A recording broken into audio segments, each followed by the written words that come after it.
Convention news on Real Radio. The studios of WPWC 1490 Atlanta, Washington, D.C., your nation's capital.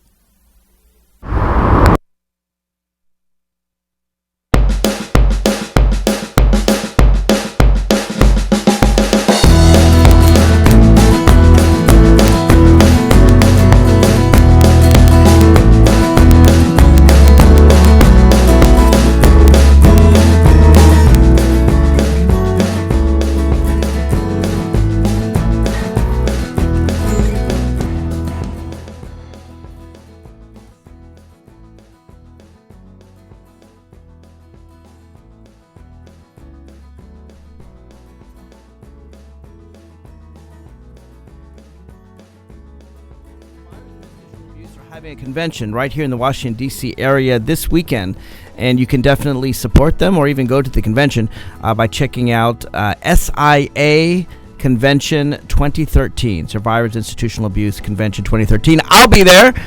This is a cause that I've long supported, helping to shut down these abusive centers, and I hope you'll check out this as well. This is something that I think that the progressive community doesn't know enough about, and they should. Let's cut out the. I can still hear the music in my headphones. There we go, and we'll start again. Also, hope you enjoyed that little segment on gun laws we need. I just came back, by the way, while I was playing for you that pre-recorded interview. I just came back from Fox News, where I had the. I don't know if it was a pleasure or not, but I had the interesting. It was a pleasure. I enjoyed it, but it was a weird question. They're trying to arm teachers down there in Texas, and I, of course, was arguing against it. And I want to talk about that. I want to talk about Steubenville. I want to talk about what the Supreme Court has done this week or will do on the question of marriage equality. And with all of that, I'm going to be talking with Danielle. Now, you know Danielle. She is with Talking Left with Danielle and Shane. That occurs right before the Raucous Caucus on Sunday mornings. Danielle, it's the first time for me to have you here on the Inside Scoop. Welcome to the show. Thanks so much for having me, Mark. It's a real pleasure. It's nice to combine We Act radio hosts and get us together talking to each other, so it's a real pleasure. So I want to talk about all these topics. First, let me wish you a happy Easter, and thank you for coming on, despite the fact that it is Easter. So I really do appreciate that. Oh, no problem. Happy Easter to you as well. And yes, it's always nice to connect with our fellow We Act family members. Let me start with just the question that I just got through arguing with on Fox. Nice to talk with a progressive radio host instead of the right-winger that I did before. But this is arming teachers in schools. Now, to me, this sounds like a really stupid idea. I remember, when I was a kid, even kids putting a tack in a teacher's chair as a prank. Now, I certainly am not proposing that, but when you think about guns, a silly prank or stealing the teacher's apple or pens or whatever could become something really dangerous. Yeah, absolutely. I mean, just think about the statistics of how many people who own guns get self-inflicted injuries or end up accidentally shooting a friend, a family member. Think about, even when these guns are stored in a place that a parent believes is safe, yet we see kids accidentally shooting one another. Why would we want to increase the likelihood of something like that to happen? Yeah, a close friend of mine teaches at inner city school in New Orleans, and she had her computer locked up in her desk, and a kid or someone broke into her desk and stole the computer. And obviously, my friend wasn't very happy with that. But if they'd stolen a gun, that would have been a completely different question. Yeah, it's a little more difficult to seriously injure or kill somebody with a computer. I'm sure it could be done. You have to hit them really hard with one of those unbreakable things, but that'd be really... So, the other thing is I tried to ask them, hey, where would the teacher carry the gun? They wouldn't quite answer my question. I said, would it be in their desk? Because I mentioned the break-in at my friend's school. No, it'd be on their person. Okay, where? Because if it's a holster... I know that kids do things behind teachers' backs all the time. You pass notes. People sometimes throw things. Again, I'm not justifying it, but this goes on in school. Not every 4th and 5th grader knows what's in their best interest. And kids and teachers have to give their backs to kids. They're helping a kid with their math homework, or they're looking over their paper to see they have a question. And now the teacher has to be worried about someone stealing their gun at the same time. When did teachers become police officers? Why can't they just be teachers? Well, and even with the best of intentions, I mean, teachers are already overworked and underpaid. That's You'll have true. one teacher dealing with 30 to 40 kids. That's true. Do you really want that to be the person who is deciding whether or not your child may live or die? So, yeah, no, it's really a bad idea. But again, that's what I came from. I just wanted to put that to rest. By the way, I'll be showing that clip on my website at marklevinetalk.com as soon as I get home and stick it up there so people can check it out there and comment as well. Danielle, that's not actually the main reason I invited you here today. The main reason, and I want to talk a little bit later on in the broadcast about the Supreme Court's oral arguments, but the main reason I want to talk with you is about Steubenville, because it strikes me as something that's a really difficult subject. Here you have some football players who were sort of the stars of their team, mercilessly rape a young woman who was so drunk that she really had passed out. And then not only do they do this horrific crime to her, but other kids who are watching, and this is the part I think it's even more surprising. I guess I can imagine that bad people rape and do violence to other people, but other kids watched, made fun of the victim, passed around the picture on social media, and actually, I don't think they meant to do this, but through their horrific passing it on, gave the information the police needed to arrest and convict these football players. How do you come at this story? How do you come at the culture of violence that occurs to women all across this country, and how do you persuade 16-year-olds to know better, I guess? Well, to know better, I say certainly starts with the upbringing, and I don't like to blame everything on parents by any means, but there is some level of whether or not violence is taught is accepted when somebody is growing up. But I think culturally as a whole, you termed it correctly. Everybody keeps using this rape culture term. And whether or not it's correct, I don't know. I'm not an expert on that matter. But violence culture is certainly correct. And it's not just blaming the violent video games or the media. It's the fact that we think it's funny when somebody falls and gets injured. It's why kids crowd around the fight in school. It's why, even from cartoons to boxing to, so many quote-unquote American institutions are centered around violence. You add that with the fact that less than 100 years ago, women were basically property and have been for millennia. Right. How those 2 points go together, I think, is what ends up creating situations like these. And, of course, football is a violent sport, probably one of the most violent, I guess, outside of boxing. I mean, people knock each other silly, get concussions, and there is this culture of hitting hard and being violent. And I somehow, I don't know how easy it is to leave that violence on the field. I mean, we have people in the military who suffer post-traumatic stress who are having trouble. They have a role of violence as well, and they come home from Iraq or Afghanistan, and they have a hard time separating that. I'm sure there are football players that have a hard time separating, compartmentalizing, if you will, the allowed violence versus the unallowed violence. My question, I guess, goes not even to them, but to the other kids. Like you said, the kids that might crowd around a fight. I do remember clearly 5th grade, fight, right? And everyone crowds around, and very few kids are trying to separate the two. The teacher may jump in and try to separate. It's usually 2 boys fighting each other, though not always. Sometimes it's 2 girls, or a boy and a girl. But the kids are cheering for who they want to win the fight. There are almost none of them that I can remember from my middle school years are actually coming in to separate the two from hitting each other. Why do you think that is? I don't know if you have an answer, because I don't. Yeah, again, I mean, I think it's just so ingrained. I mean, think back, historically Roman times of gladiators and sure. Fighting lions. I mean, you're dealing with, 1,000 years of violence being acceptable form of entertainment. Right. And then today, it's, you can't blame the video games, you can't blame the television shows, but you can blame them for desensitizing us to it.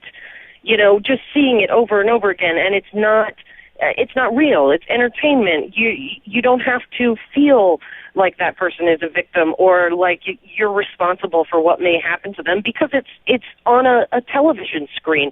How do we separate that? How do we educate children to know the difference between that and reality? And then plus, I mean, come on, school, we've all been there. There's the groups, there's the jocks, there's right. the nerds, there's the social stratosphere of just everybody fitting in their little place, and how all of those things relate together. It's a recipe for these kind of situations. They used to just be, okay, a fight in the hallway or somebody picking on the poor kid who maybe isn't as cool as the other one. And yes, it's escalated. We've seen more and more of these type of events, but the why and the how, we can consider lots of reasons, but do any of us really know that what leads up to this? I mean, I think there's also tremendous peer pressure. Yeah. We feel peer pressure as adults. That's nothing compared to the pressure a kid feels in high school or middle school to fit in, to be with the cool crowd.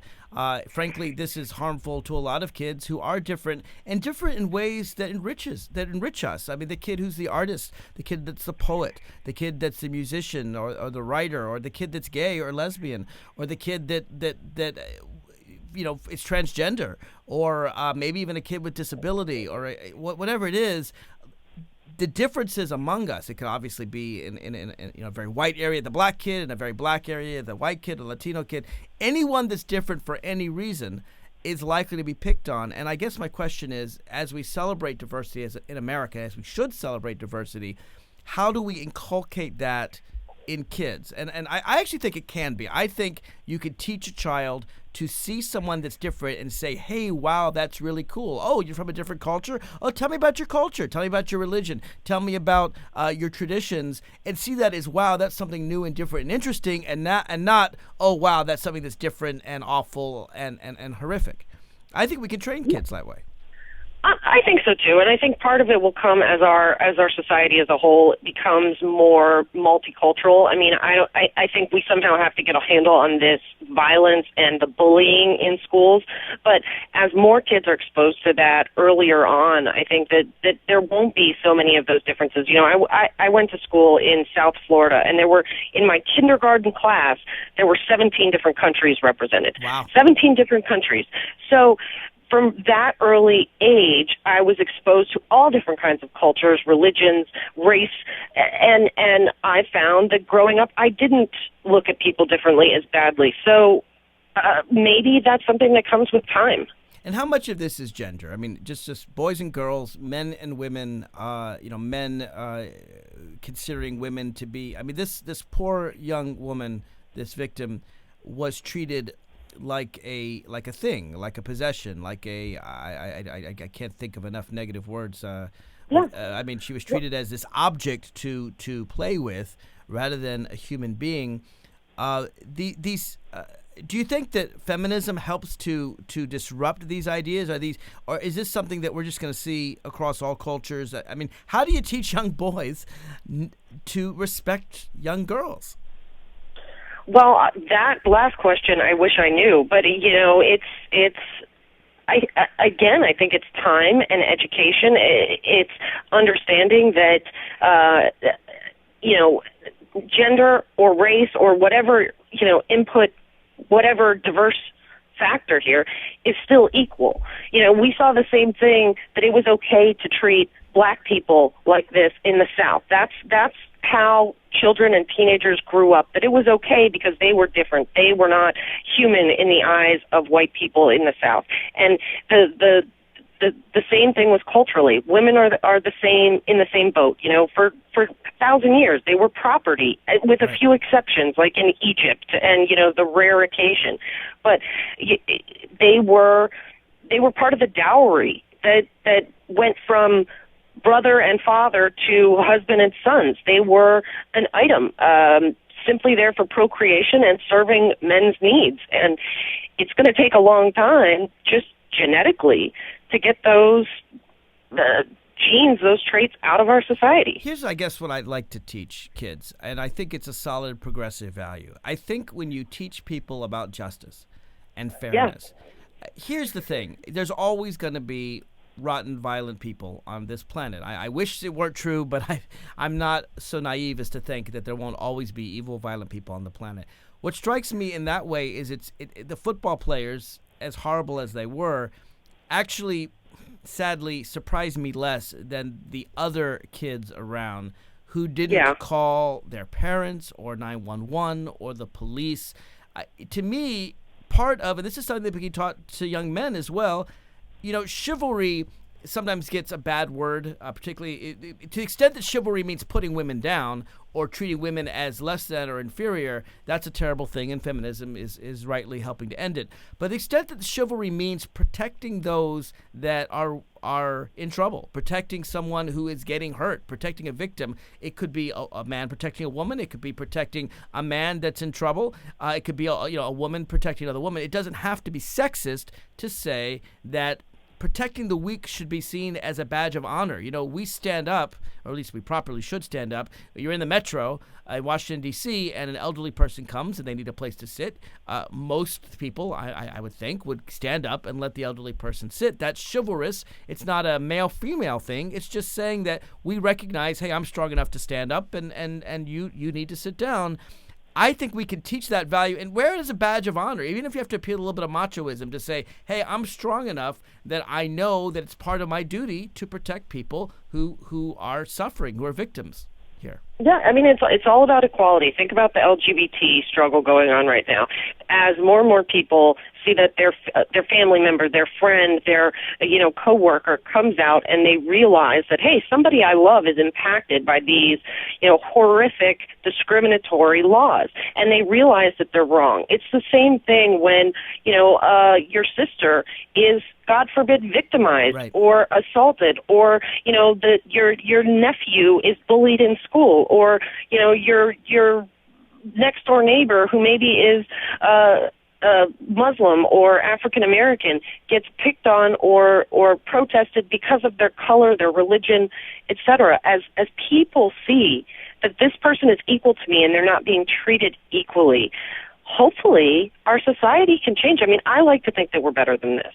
It's all about understanding that we're all brothers and sisters here. I tell you what, you give me a nice segue to the discussion about the Supreme Court's ruling, or at least their oral arguments. They haven't given their ruling yet. They won't do that till June, on the case of marriage equality. And I want to segue to that. First, let's take a break and give our callers a chance to join the discussion if they want, with Danielle and me. This is Mark Levine. This is the Inside Scoop. If you want to call in, it's 202-889-9797, 202-889-9797, and comment and say anything you wish, agree or disagree. We want to hear from you. This is Mark Levine. I'll be right back with Danielle from Talking Left right after this.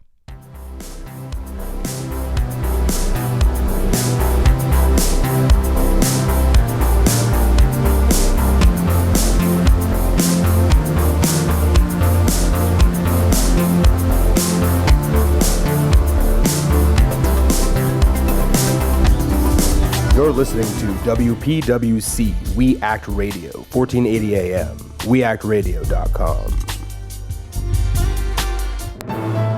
Take Action News with David Schuster, Saturdays from 12 to 3 on We Act Radio, 1480 AM, and weactradio.com. Well, for me, it's always been, you report the facts. You report like hell, let the chips fall where they may. And the truth ultimately is what's going to sort of help our society and help all of us. I don't think progressives want a thumb on the scale on the facts. They just want the facts out there. You let the facts out, and progressives will tell you, we're going to win 70% of the time.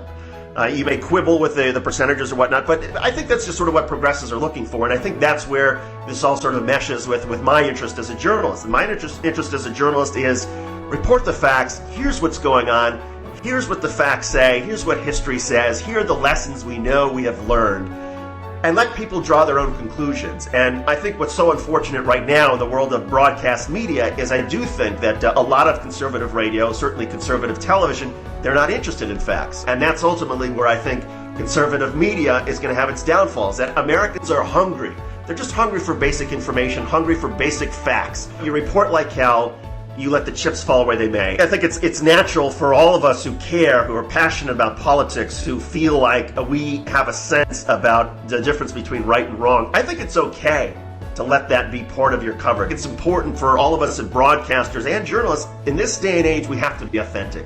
You can't be the person who's up in the ivory tower that comes down and tells people, now you must eat your peas. No, it's all about, we all have personalities, and I think it's being aware sometimes of our own bias, but also being open to the idea that sometimes we're wrong, but we have a dialogue, and we have a passionate dialogue, and we care about this country, we care about this community, and I think that sort of passion is what carries us through. Hear more from David Schuster Saturdays from 12 to 3 on Take Action News on We Act Radio 1480 AM and weactradio.com. You're listening to WPWC.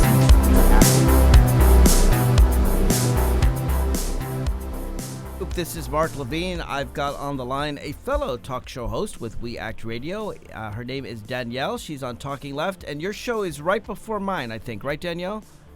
Yes, we are 9 to noon Eastern on Sundays and always available for podcast for free over at talkingleft.com. Terrific, and you'll have to check her out. I listen to Danielle and Shane talk right before my show begins, so I'm certainly used to a very good show, and I appreciate that. Danielle, I want to move on and talk about the oral arguments this week because they were historic. I think there are people, it's not hard for me to remember a time when the Defense of Marriage Act was passed. It wasn't that long ago. It was only 17 years ago, at a time when there was no marriage equality, no same-sex marriage, I don't think it was anywhere in the world at that time, maybe in the Netherlands, I'm not sure. It definitely wasn't in the United States. And the ideas seemed far-fetched, and it actually, moral disapproval of homosexuals was so common that that's exactly the language they used in the House report on the Defense of Marriage Act. They said, we want to show moral disapproval of homosexuals. And yet 17 years later, when Justice Kagan quoted from that exact same House report, there was a murmuring in the courtroom like, oh my God, I can't believe anyone ever said that. And I think that's because the culture, the polls, the people of America have changed dramatically in 17 years. You now have, in the latest poll, 58% of Americans support marriage equality, when 2/3 were against it just 10 years ago. And among young people under 30, 81%, that's astonishing. I can't think of anything 81% of Americans agree on. 81% of Americans under 30 of voting age, so Americans between 18 and 30, believe, everyone should have a right to get married, and they don't even understand why it's an issue. What do you think has caused the dramatic shift in just 20 years about people's approval of gay rights? Well, I think there's definitely been a big fight for equality from the LGBT movement, but it's mainly because people, our brothers and sisters had the courage to come out and say, hey, I'm here, I'm your, sibling, I'm your aunt, I'm your coworker, I'm your child, and I'm gay. And that, it gives you goosebumps to honestly think about the courage that it takes for somebody to do that. And if you really are so soulless that you could see somebody struggling with that difficult task of telling their friends and family members and just hoping for acceptance and having the bravery to do it anyway, and that doesn't move you to change your opinion, then something is wrong with you internally. You are broken. Well, we saw that recently with Senator Portman of Ohio. I mean, his son came out, and in doing so, he changed his whole view. And I definitely think people are coming out more in that spirit, and because I don't want to be accused of having any less courage than other people in America. A lot of my listeners don't know that I'm gay. Some know, some don't know. But I think it is important to come out, and I'm someone who believes in coming out. And what's fascinating is it's an intentionally personal decision. It is a tough choice. You don't want people judging you in a different way. For me, I want to be judged as a talk show host, as a constitutional lawyer, as a former congressional attorney, all the things that I do on air, and I don't want to be seen as, oh, he's the gay talk show host. I mean, I am gay and I am a talk show host, but there's a lot more to me than that as well. There's a lot, and so I think that people don't want to be pegged in a corner, and yet I understand those pressures. I feel those pressures. I do think it's important to come out. And I'm someone that has strongly advocated for other people to come out. When Anderson Cooper came out, and I knew he was gay, frankly, most people in the industry knew he was gay for at least 10 years. But when he came out and announced it to the public, that was something different. And I should say this. There are two United States senators that are in the closet. I won't name them because it's not my role to out them. Tammy Baldwin, of course, is an openly gay senator, and she's a great person. I know Tammy personally, and she's a wonderful, wonderful person and a wonderful senator. There are two senators, one Democratic, one Republican, that are both in the closet. And I should say this about the Democrat. This senator lives in a very progressive blue state. This senator should come out of the closet. And if that senator is listening to me now, and I'm very carefully avoiding he or she, but that senator should come out because it serves as a role model to other people. And I think the more people come out, the easier it is to do. Just for example, in sports, that was considered the last place. Football, we just talked about football, such a macho sport, the last place for someone to come out. It's rumored, and I don't know if it's true, but it's rumored that within the next week we're going to have an NFL player, the first ever, come out of the closet. And that's going to be really difficult for him. And, Godspeed to him, because the more people come out, the more people know people who are gay, the easier it is for people to say, oh, yeah, that's an ordinary human being. Why shouldn't they have equal rights under the law? Yeah, it's certainly time. That is a really tough one, especially with all the recent news of the NFL being so homophobic. But I salute whoever it is and support them. And, I will definitely, I'm a football fan. I am a football watcher. So you'll know. So I will definitely have some more support for that team. Yeah, I think it started when the kicker, I forgot his first name. His last name's Clue. I don't know what, Chris, is that his name? Came out very strongly in support of marriage equality. He's not gay, but he's very supportive. And I think it's also important for straight people to come out as supportive. Like this, he made it easier for whoever the person is in the NFL that's going to come out. I'm very proud of people like that. I have actually a cousin who in Nashville, Tennessee, and I'm very proud of her. She started the second gay-straight alliance ever in a Nashville high school. Now, she's straight, but she understood the need. And let's face it, gay teens, gay and lesbian, bisexual, transgender teens, are 3 to 4 times more likely to commit suicide than straight teens. And that's because they feel they're alone. That's because they feel there's no one out to support them. And so when straight people come up and say, well, of course I believe in equality under the law, why wouldn't I? Of course I will reach out and help my fellow human beings who are being persecuted. That helps everybody come along. So it's not just incumbent upon, and I think it is, gay and lesbian and bisexual transgender people to come out and say who they are and be very brave. It's also incumbent among straight people to come out as being very supportive, so that if you do have a child, you do have a brother, a sister, a cousin, a friend who's gay or lesbian, bisexual, transgendered, they can feel safe with you, and you can help make this world a better place. Yeah, absolutely. And I have to say, just as a woman, that some of my gay male best friends are the best friends that I've ever had throughout my entire life. And it's no stereotype that they are just the most wonderful, loving, amazing, brave people that I have had not all of us throughout are. my life. Not all of us are, but most of us. I'll take that. I have my own Grace myself. She calls me Will. I call her Grace, and we're very close, and we share all kinds of things together. But see, that's what makes humanity great, is all the differences among us, and it goes back to what we were saying ahead of time. It has to be celebrated.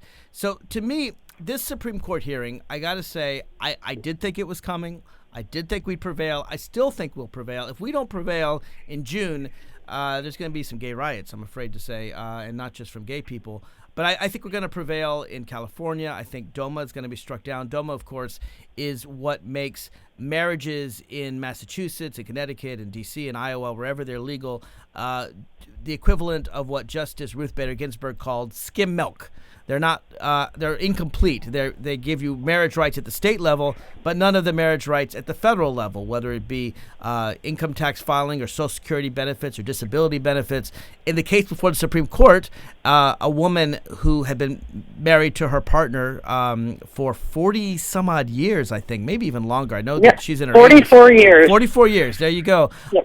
Had to pay hundreds of thousands of dollars in taxes that she wouldn't have to pay if she were straight when her wife died. And it's like, now wait, if you're a man and your wife dies, you don't pay any taxes. But if you're a woman and your wife dies, you have to pay hundreds of thousands. To me, that's the clearest case of inequality. And if anything can appeal to conservative justices, I would think it'd be a tax bill because they hate taxes.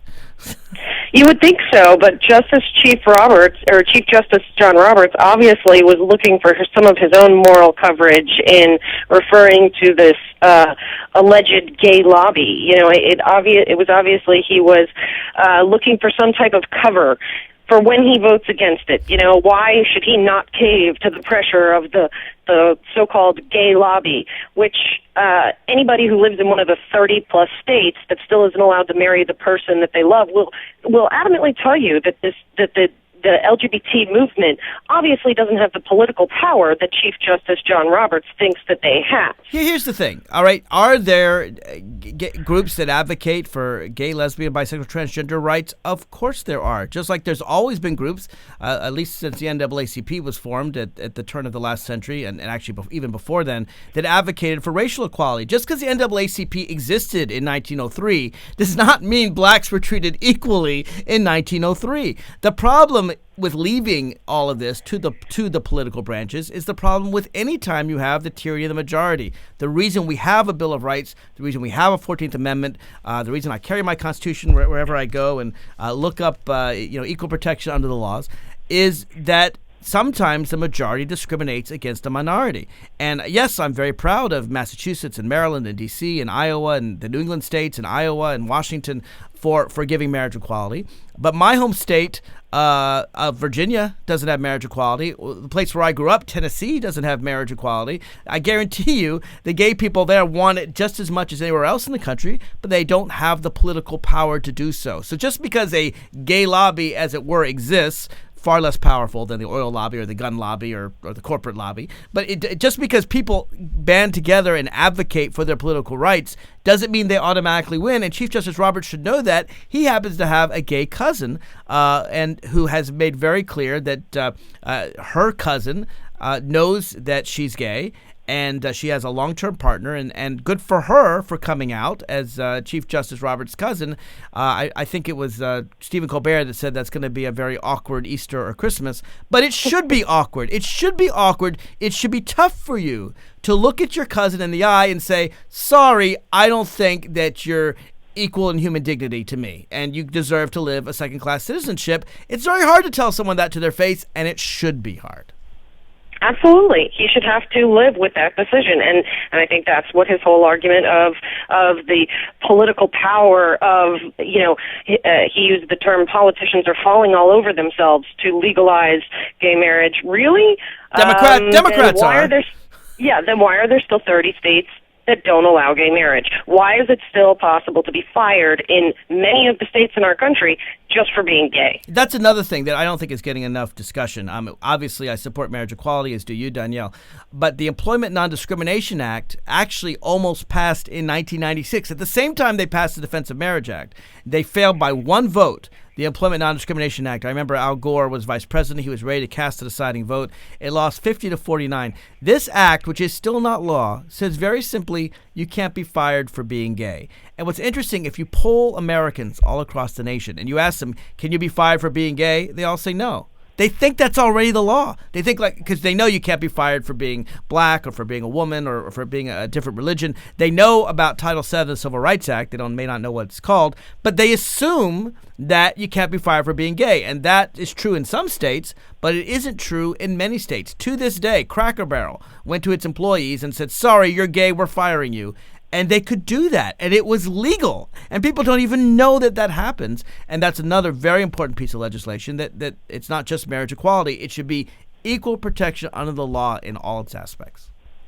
Yeah, absolutely. Hopefully someday in our country we won't have to worry about people warranting protected class status. But the fact is they still do. They meet that heightened scrutiny requirement under the protected class status because of perpetual, ongoing, institutionalized racism, homophobia, sexism, etc. throughout this country.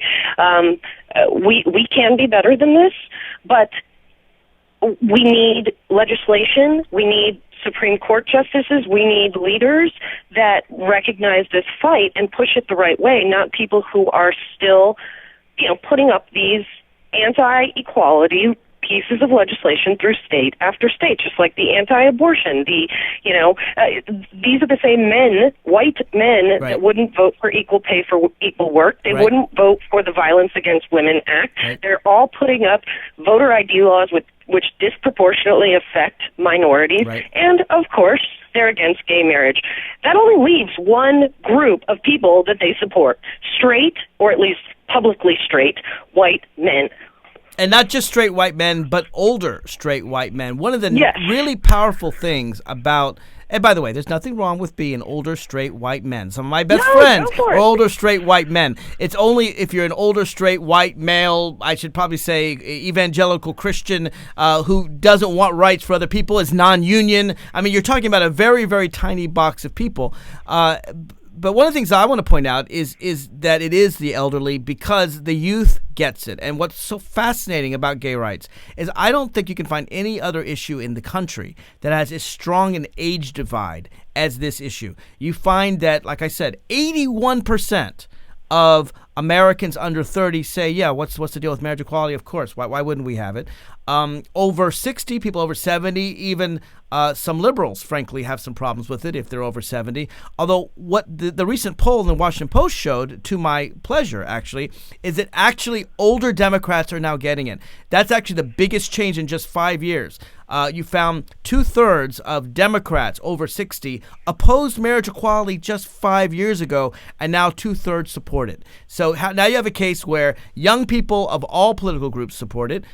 Democrats of all ages support it. It's just older Republicans that still have to be convinced. And the nice thing is that you look at a guy like Rob Portman, senator from Ohio, and his own son comes out, and he's like, oh, wait, yeah, these are real people. This is my son. I guess I can't discriminate. You look at a guy as evil and terrible as Dick Cheney, and I don't think there's many progressives that can ever say any kind word about Dick Cheney for good reason. He's an awful human being for a lot of reasons, but he happens to have a gay daughter, and lo and behold, apparently when you have a gay child, it's really hard to hate them and want them as second-class citizens. When even Dick Cheney can be persuaded, it seems to me this is an issue that it's just a matter of time. I predict, by the way, 10 years from now, marriage equality will be in every one of the 50 states. Absolutely. Well, from your lips to God's ears, Mark, hopefully that is the case. And, hopefully we have a lot of strong, important fights going on right now for, voting rights, Sure, for women's rights, for LGBT rights, but we can walk and chew gum at the same time. That's true. Everybody criticizes progressives for being, getting progressives to line up around one issue is like herding cats. Well, that's because there's a lot of important issues, but we're smart enough to tackle them all at once, because that's what we do. We don't give up on equal rights. We don't give up on civil rights, and we sure as heck don't give up on our right to participate in the democratic process. Right. All for one, one for all. That's the thing. Whether your issue is environmentalism or voting rights or civil rights, whether your issue is rights for workers, protecting unions, whether your issue is ending harmful drug legislation or immigration. There's a whole bunch of progressive issues. But if we divide it up and say, well, only Latinos care about immigration, only the gay people care about gay rights, only the tree huggers care about environmentalism, then they're all minorities. When we all combine together, we find we're the overwhelming majority. We're going to take a quick break. When we come back, I'll have more with Danielle, or actually, I think I got to let Danielle go, but I'll have more of the Inside Scoop. If you want to call in at 202-889-9797. I'd love to hear from you. We'll be right back with more of the Inside Scoop right after this.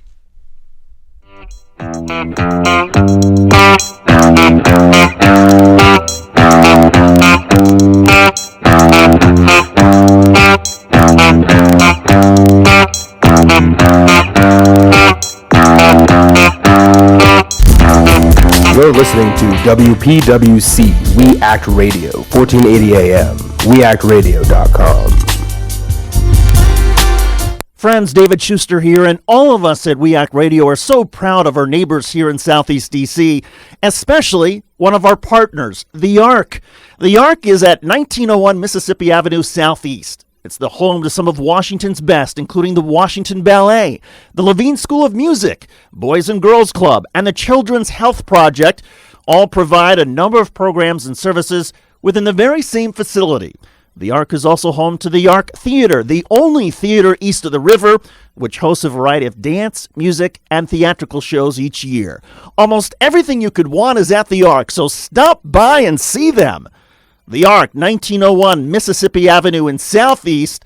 For more information, visit the Ark's website, www.thearkdc.org, or call 202-889-5901. The Ark, part of Southeast DC. You're listening to WPWC We Act Radio, 1480 AM, weactradio.com. Welcome back to the Inside Scoop. Just got a couple minutes left. I've been reading on Twitter all the various comments on my appearance on Fox on should teachers be armed with guns. And by the way, if you want to follow me on Twitter, it's Mark Levine Talk, MarkLevine TALK. By all means, comment and let me know what you think. And you can also post your comments on my website. It's a little more permanent place than on Twitter. You know, Twitter, it goes off into the Twitter sphere. Is that a word? But if you go to marklevinetalk.com, you can post your comments on any of my shows, whether it's the one on Fox or today's Inside Scoop or Raucous Caucus or there's actually a whole lot of information there. I'd like you to check it out. I just want to close by saying this. It seems to me that progressives are often pessimists. We're often rightly complaining about all the horrors that exist in our society, and we should. It is the role of progressives to alert humanity to the horrors going on in the world so we can fix them. And that's true whether it's the war in Syria, which I think is a horrific thing that we need to do our best to stop, to poverty at home or mistreatment of people or gun violence or we talked about gay teens committing suicide, even pointing out what I have about the mistreatment of teens in institutional centers. I just want to say one more time, the SIA Convention, Survivors of Institutional Abuse Convention, is occurring this weekend right here in Washington, D.C. You can find more information on that. Just Google SIA, S-I-A, Convention 2013. I'll be speaking there, and if you want to support the cause of stopping horrible treatment of American teenage kids in these centers, I hope you'll take a look and support this fine organization. But let me just close by saying this. We often bring up the bad stuff. We're often the Cassandras of the world. We go and we point out all these bad things are happening. But sometimes when we fix things, we can point out good things. I think background checks is going to succeed. Yeah, we're not getting the reduction in high-capacity magazines, which I'd like to also see, so the job is not finished. But just the fact that every crazy or insane or violent person is going to have to go through a background check in America, that's going to save some lives. The Supreme Court will, I think, rule positively on marriage equality. They will say that gay people have the same rights under the law as straight people. That's coming down. That's positive news.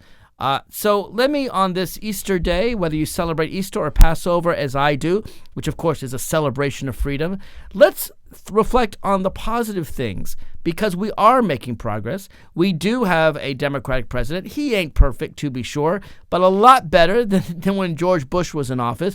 The economy is getting better, and we are slowly learning to protect people's civil rights. And if you just look at the polls on LGBT equality, you can see that American minds are changing. So while we're always on liberal talk radio going to point out the negative stuff, let's also look and see how far we've come. Because when you see how far we've come, you see how much we can still achieve in the days, weeks, months, and years ahead.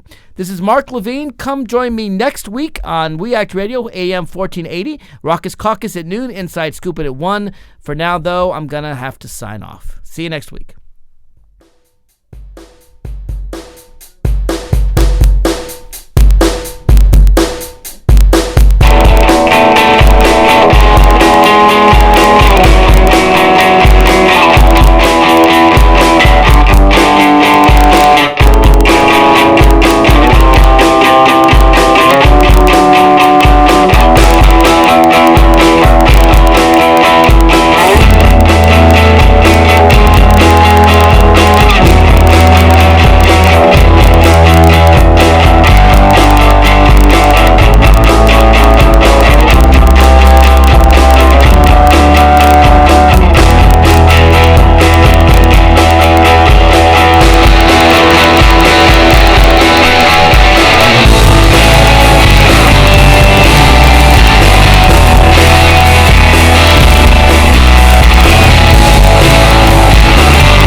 listening to WPWC We Act Radio, 1480 AM, weactradio.com.